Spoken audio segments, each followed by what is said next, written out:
ನಮಸ್ಕಾರ. ವಿವಾ ನ್ಯೂಸ್ಗೆ ಸ್ವಾಗತ. ಇದು ನಿಮ್ಮ ಪ್ರೀತಿಯ ಸುದ್ದಿಗಳ ಡಬ್ಬಿ. ನಟಿ ತ್ರಿಷಾ ಕುರಿತು ಆಕ್ಷೇಪಾರ್ಹ ಹೇಳಿಕೆ, ಡಿಎಂಕೆ ನಾಯಕ ಉದಯನಿಧಿ ಸ್ಟಾಲಿನ್ ಪೊಲೀಸರ ವಶಕ್ಕೆ. ಖ್ಯಾತ ನಟಿ ತ್ರಿಷಾ ಕುರಿತು ವಿವಾದಾತ್ಮಕ ಮತ್ತು ಆಕ್ಷೇಪಾರ್ಹ ಹೇಳಿಕೆ ನೀಡಿದ ಪ್ರಕರಣಕ್ಕೆ ಸಂಬಂಧಿಸಿದಂತೆ ತಮಿಳುನಾಡಿನ ವಿರೋಧ ಪಕ್ಷದ ನಾಯಕ ಉದಯನಿಧಿ ಸ್ಟಾಲಿನ್ ಅವರನ್ನ ಮಂಗಳವಾರ ಪೊಲೀಸರು ವಶಕ್ಕೆ ಪಡೆದಿದ್ದಾರೆ.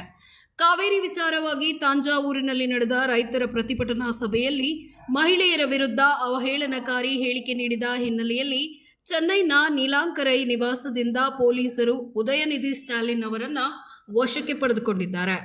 ಉದಯನಿಧಿ ಸ್ಟಾಲಿನ್ ವಿರುದ್ಧ ಇದುವರೆಗೆ ತಮಿಳುನಾಡಿನ ವಿವಿಧ ಪೊಲೀಸ್ ಠಾಣೆಗಳಲ್ಲಿ 6 ಎಫ್ಐಆರ್ಗಳು ದಾಖಲಾಗಿವೆ ಎಂದು ಪೊಲೀಸರು ಮಾಹಿತಿಯನ್ನ ನೀಡಿದ್ದಾರೆ.